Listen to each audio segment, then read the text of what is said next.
such an important and prominent role in addressing the needs of Austinites after this tragedy.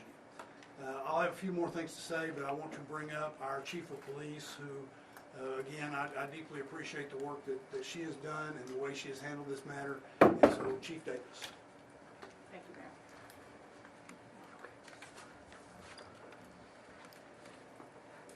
The last 4 hours have been some of the most challenging in my career. This has been difficult for our community, devastating to the impacted families, and challenging to our APD family. I want to thank our federal partners, Special Agent in Charge, and the evidence response team with the FBI. APD could not do this alone. We are still in the early hours of this investigation. This is a complicated and large crime scene. Our priority is finding answers and the motives behind this crime. I want to thank everyone that has supported our communities and this response. Families will need this in the days ahead. I also want to thank Victim Services that have come, in addition to APD's Victim Services, that includes FBI, the Travis County District Attorney, and multiple calls of people wanting to help. I cannot imagine the grief, pain, and loss these families are feeling today, and my heart is with them. Savitha, Sean, and Ryder Harrington. To the impacted families that are still waiting for answers, we are here for you. A family resource center is being stood up. As we know, numerous people have been affected by this, and we are daily, hourly, getting calls of people that have been victimized by this. The department will be releasing information soon on what that looks like. When I arrived on this scene, again, it was complex and very large. The work being done by the Austin Fire Department, the Travis County Emergency Medical Service, and APD was quite impressive. Once the initial scene was secured, we reached out to our federal partners to assist in this resource-intensive scene and to address concerns of potential terrorism. We are working in tandem with the FBI, conducting numerous interviews and gathering evidence. If you can imagine, we have over 150 witnesses to this event that we are working with the FBI. And we are also investigating an officer-involved shooting. As I have committed in the past, in any officer-involved shooting, we will be releasing info as quickly as possible. Later this week, potentially Thursday, we'll be releasing body-worn camera of this event, as well as information on the suspect, including criminal history. Again, we are making, and I want you to know that we are making tremendous, significant progress in this case, but it will take time. In closing, I want to take a minute, as the mayor, echo the mayor, and talk about just the fantastic work that the Austin Police Department with the Travis County Emergency Medical Services did here. Multiple lives were saved. You know, in Texas, we are fortunate to have the Advanced Law Enforcement Rapid Response Training Center, and that's the Alert Center through Texas State University. And that training, there's no doubt that in that coordinated response with EMS saved lives this night. Mayor, I'll turn it back to you. I also want to point out that we're joined today by our city manager, T.C. Broadnax, and council member who represents the downtown area, Zoe Kadri. Before we take your questions, I want to say that we recognize that this is a very traumatic moment in our city. But when I talk about being proud of APD and fire and EMS, I want to also say how proud I am in how the people that are this city have reacted with such great compassion. We are all mourning together and grieving as a group, but we're seeing tremendous compassion and love coming out of the people of Austin. And so I urge everyone at this moment of trauma to reach out to each other and take care of each other and take care of our home. Be with each other. While this is a dark moment, our people are creating a lot of light in Austin, Texas. And what we do for each other matters. So now we're happy to, if there's a few questions, to take a few questions. I'm going to start over here. You can start over here and then we'll go here. Yeah, has this impacted any plans, security plans for South by Southwest? It is not. You know, we have a press conference, I believe, next Thursday for our spring festival season. And certainly as we look at Austin and what makes Austin so great are those events. We are a major city police department, and we go in best practices. I feel confident that the resources we have in play, South by Southwest, will continue on, and it will be a safe festival season. Do we know how the suspect acquired these guns and whether they were acquired legally? The guns were required legally. I believe in 2017 out of San Antonio they were purchased. Can you tell us more about the victims? I think you said Savitha, Sean, and Ryder Harrison. Ryder Harrington. Harrison. Yes. Okay. Can you tell us more? Are they UT students? I think Ryder is a Texas Tech student. I don't know as far as what school they went to. That's certainly something that we can look into. But they were young. I believe Ryder was maybe 22 and Savitha 24 or 20 respectively. Are you able to share any details about the warrants that were executed yesterday in Del Valle and in Pflugerville? So anytime that you're doing an investigation like this, it's going to lead to search warrants. And so those warrants were based off information of where this person lived, addresses where he congregated, and evidence was taken from that. There's a video circulating on social media of an autonomous vehicle blocking emergency services near the scene on Sunday. Can you guys talk about the situation, what you encountered, and how you know, as you were accessing the scene and transporting victims? Yeah, I think that's something, I don't know if, Rob, if you wanted to address it? So, Rob Lukritz, Chief of Austin Travis County EMS.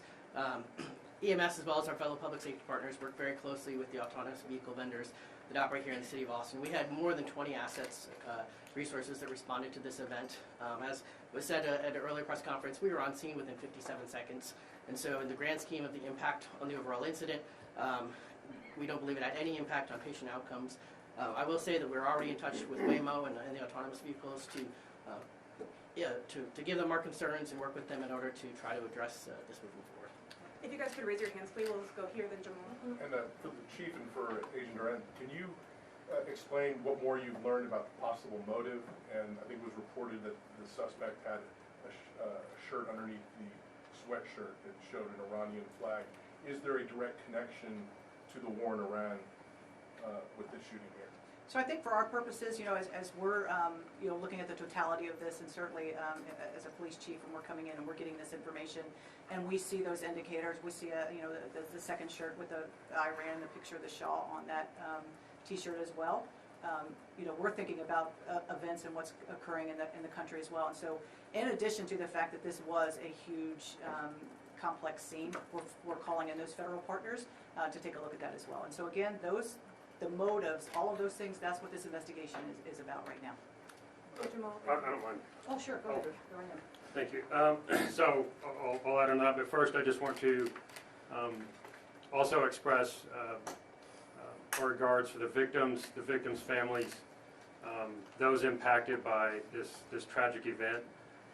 It's not just those that were injured or killed, but obviously those that witnessed it are going to be forever impacted. And so just let them know we stand with you, and our thoughts are with you. With regards to the question, yes, we our ultimate goal in everything we do is to determine the motive, right? We're looking for connections that he possibly had, witnesses, as the chief had mentioned. We are pouring through thousands of hours of video. We have massive amounts of both digital and physical evidence, and this is a around-the-clock, 24-hour investigation at this point, and any declarations on what led to that motive would be premature. Right? We want to make sure that we have our facts 100% correct, or as close to, or at least we've tracked down every possible lead that we can, because that's what we owe to the victims, right? That's what you guys want answers for, but more importantly, we owe that to the victims and their families to be right. So we don't want to speculate or make any guesses at this stage of the investigation as to what that motive ultimately was. Go Jamal. To maybe piggyback off of that, are you all looking into anyone else maybe connected with the suspect at this time that you know of, or is there anything else about the suspect you can share? Chief? Again, we will have some criminal history, some background, that type of thing on Thursday when we address the officer-involved shooting. But as far as anyone else, that's all part of what that investigation is currently. given some of his interactions with your agency previously, some of the social media posts attributed to him, had your agency or any agency identified him as a potential concern or a threat before this? We have not at the Austin Police Department, no. No, he was not previously on our radar.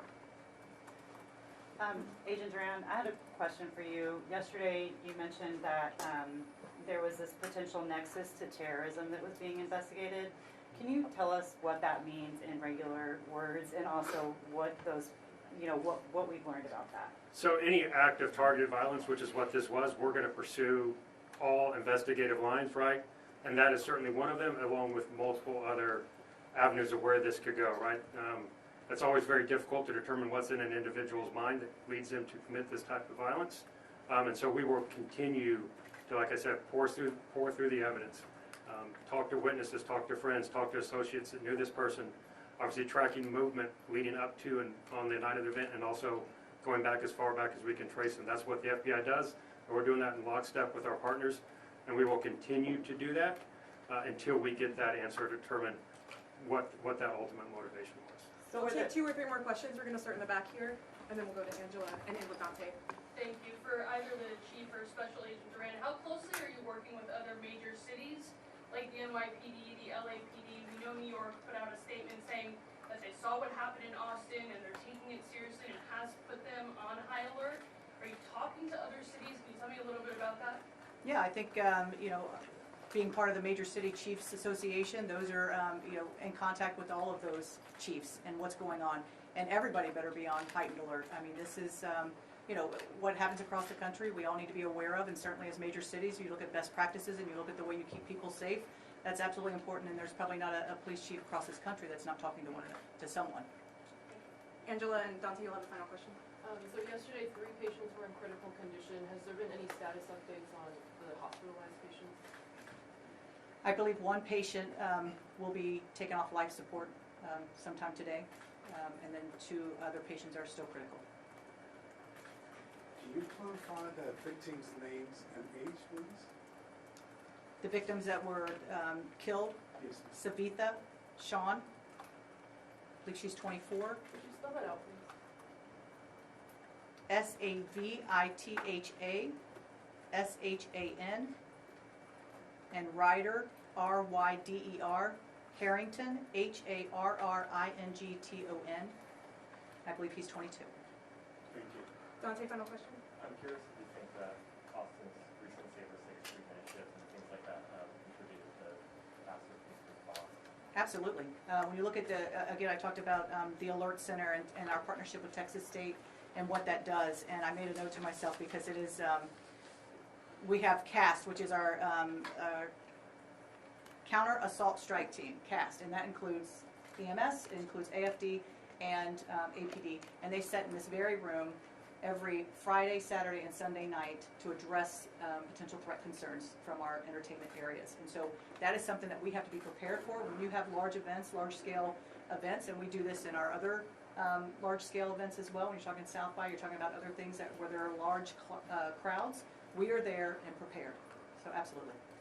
Thanks so much, guys. If I might add one thing to that, in 2024, and Chief Luckritz and I talked about this yesterday, I guess it was, in 2024, the City of Austin also created the Downtown Area Command with EMS so that we would be better ready. That's what the recommendations coming from the professionals in EMS said they wanted and needed, that sort of thing, so we would be better ready. God forbid there was a situation like this, and we think that also played a significant role in addition to what the chief was saying. Thank you all.